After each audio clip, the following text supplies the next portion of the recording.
Today we're reviewing GTL Bike's 29 Plus carbon rim.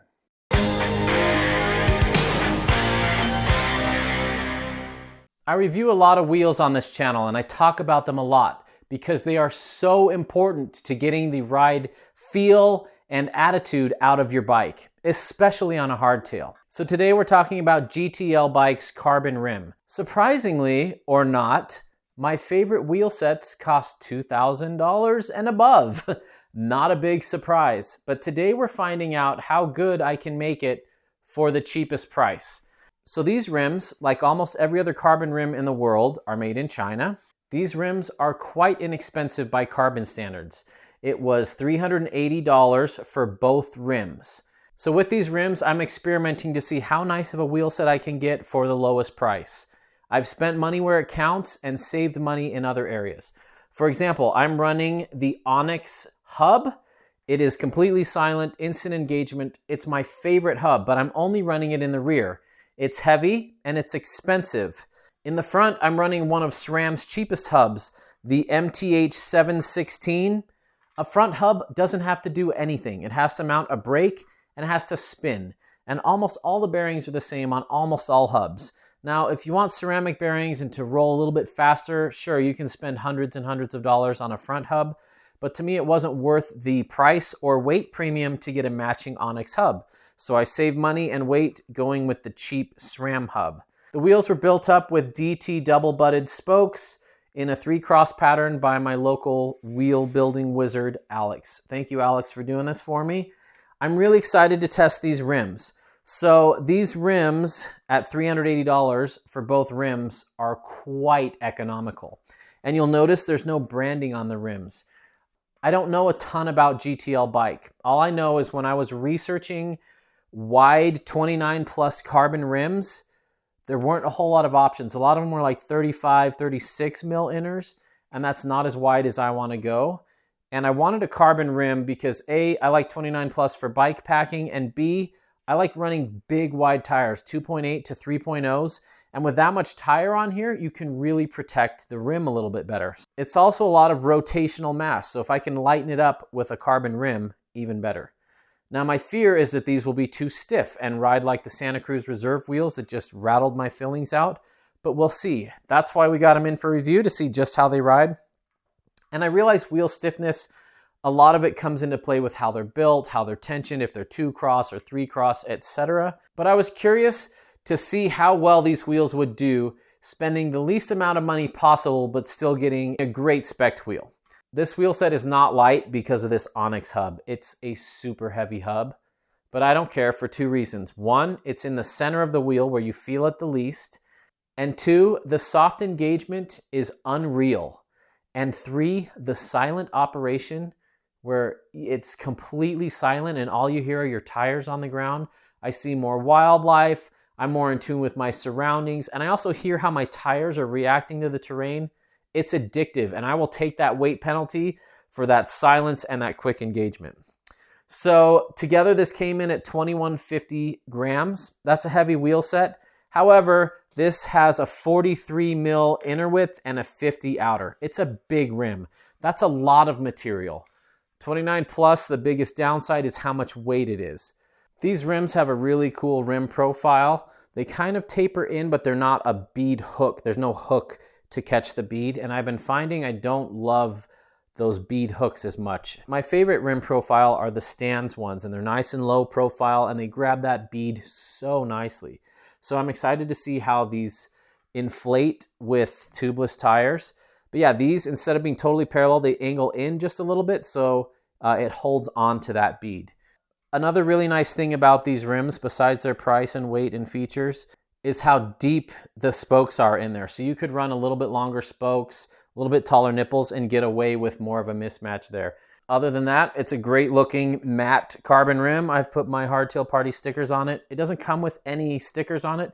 I wonder if GTL Bike is a manufacturer that's looking to find a company that wants to put their label on GTL Bike's wheels and order these in mass. A lot of companies do that. We don't realize it. We think every company's got their own unique rim or frame or whatever. But a lot of companies will just buy 1,000 of these, put their logo on them, make a nice website, put a warranty on them, and mark them up and sell them. So I think that's one of the reasons we're able to get the GTL bike rims so cheap. They don't have a huge marketing department. They're not, buying ads, paying pro racers. They're not spending stuff on graphics. They're just building the wheels. So I was excited to find these in my research and find a rim that was nice and wide, but quite light and very affordable for what it is. We've also got nipple reinforcements, these raised portions where the carbon's thicker, where the spokes go into the wheel, just like the Santa Cruz Reserve wheels. That's nice to find. I also want to talk about rim width a little bit. A lot of people are confused about rim width, and I get it. Even a lot of people in the bike industry are confused about rim width. We're seeing bikes with 30 mil inner width spec'd with anything from 2.3s up to 2.8 and even 3.0 inch tires. That's not ideal. So ideally, I like to run 40 to 50 mil inners on my 2.8s and 45 to 50 on 3.0s. That nice wide rim gives the tire a lot of extra volume, and it keeps it from feeling squishy. A lot of the things people don't like when they try plus bikes is they feel the tire roll, or it feels lethargic, or it just, feels less responsive. Most of the time, that's because the rim's not wide enough. When you put a really wide tire on a narrow rim, it wants to roll a lot easier. So that's why I specifically sought these out. These were one of the widest carbon rims I could find for 29 plus, and they have a 43 mil inner. We're going to be installing the Terravale Coronado 29 by 2.8 in the light and supple casing. Right now, the rim to beat as the easiest rim to set up tubeless is any rim by Stans. They set up so nicely. And when you see it mounted with the tire and lifted up, then you think, wow, that's actually a pretty light wheel for what that is. Excited to throw these on the bike and give them a try. Today we're going to take them on a ride on some blue trails in Sedona, Arizona to see how they stack up. The real question is, how stiff are they and how do they feel when the rim kind of bottoms out on the tire? I don't want to do that, but we need to know how that feels to know if it's more of a chopping sensation or more of a soft impact like a Stans wheel. A lot of people think all carbon wheels are created equal because they're all made in China and possibly at the same factory. But I can tell you there is a huge difference between different carbon wheel brands. And today we're going to find out what these feel like. I'm riding it on the Esker Jaffe, which is a perfect bike to test this on. I think hardtails are the best way to test wheels because they give you more feedback as to what the wheel is doing. The Jaffe is a nice, compliant, soft riding frame. But even so, when you put stiff wheels on it, you know right away. So let's go find out if these are stiff, compliant, somewhere in between, and what they ride like. This tire has way more grip than it looks like on paper. These are stiff wheels, darn. Just goes to show, not all carbon wheels are created equal. Some of the softest carbon wheels I've ever ridden are the Knight Composites 27.5 Plus wheel set, my Zip 3.0 Moto wheels, and my Atomic carbon wheels. All three of those come in over $1,800. So there's a temptation to see if we can get light wheels that ride great cheaper. So far I haven't been able to. These don't feel quite as harsh as the Icans though. Boy, you do feel the stiffness when you put down the power. They sprint well. Oh, conditions are awesome today. So yeah, they're stiff. They're not quite as stiff as the Santa Cruz Reserve wheels. And I'm definitely feeling the jarring impacts though, especially through my arms. I'm gonna let out a little more tire pressure, see if we can get it to behave a little more. Yeah, they're not crazy stiff, but they are stiff. These are the light and supple casing, so I don't want to take too much out. They're a softer casing. Yeah, I probably had too much pressure in those. Let's check these. Yeah, these are probably at 18. I'm going to go down some. I don't want to go down so much that it gets bouncy and gets like self-steer like a fat bike. But there's no point in running 29 plus if you're running high pressures on them. All right, let's try this. They are nice and light. I like that. And they don't feel flimsy. They don't have any flex in them. Okay, that's definitely better with less pressure. The tire's acting more as suspension.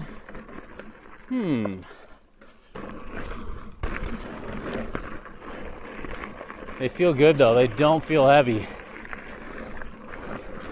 And now that I got my tire pressures dialed, they're beating me up less. I'm not in the rocks yet. Yeah, I definitely prefer these over the Icans. But even the Icans run with really low pressure. We're still harsher than these. It's easy to make a stiff carbon wheel. That's the benefit of carbon, is it's light and stiff. It's hard to engineer the right amount of flex into it, especially when all your riders vary from 110 pounds to 250 pounds or more. So what's stiff for one person might be noodly for another. These feel like most carbon wheels to me. They feel a lot like Noble wheels. Haven't ridden Nexty wheels yet. I've only broken one carbon rim in my life. It was my Knight Composites. And I was doing something stupid. Hopping up a 3-foot ledge on the single speed at speed. I don't believe my zips would have broken where those did. So to me, I love a lifetime warranty like my zips. I ride them differently than wheels that I don't.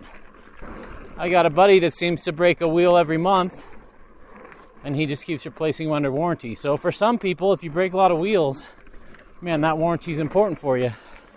For people like me who've only ever broken one, I don't know if that warranty is needed for me. I mean, I'll take it anytime they want to offer it, but considering these rims are under $200 each, it seems cheaper to buy these and then replace one if I crack it than buy an $1,800 to $2,500 wheel set that has a crash replacement built in.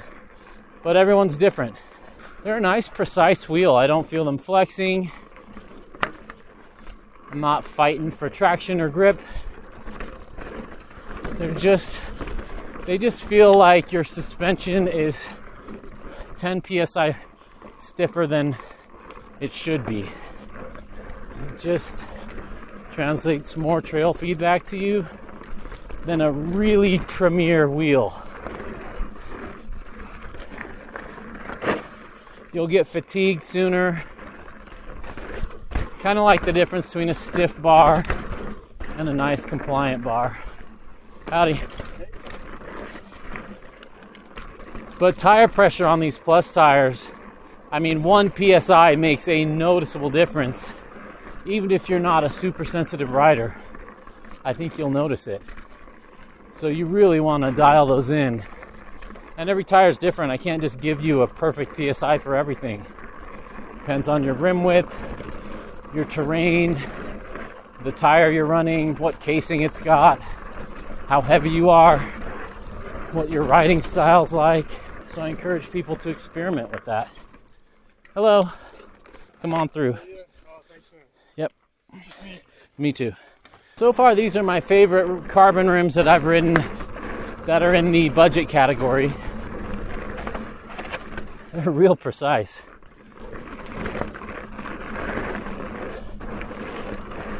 They're way better than the wheels that came stock on this. Those Shimano wheels were softer. Those weird 24-hole ones. But these have a much better tire profile. These are zippier, a lot lighter. It's a little stiffer ride, but more control, less vague feeling.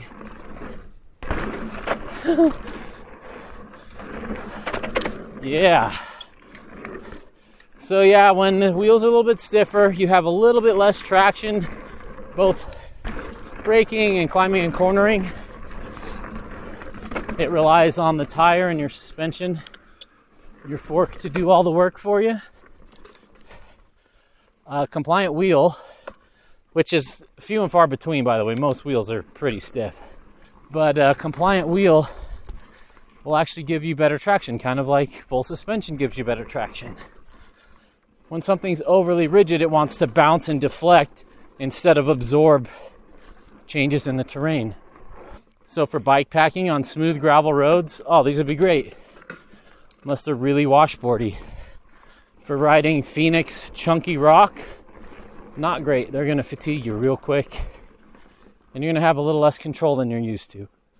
So I'm being overly harsh on these. I probably shouldn't. These feel like most modern wheel sets, especially carbon ones, even name brand ones.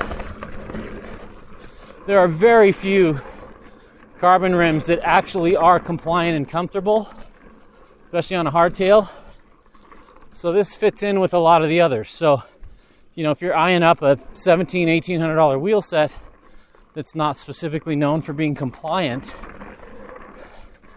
I just get these instead because they're probably going to ride pretty similar. I like these better than the Santa Cruz Reserves.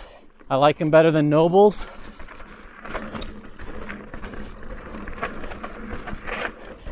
But they're not in that ultra compliant, super special category, which I didn't really expect for the price.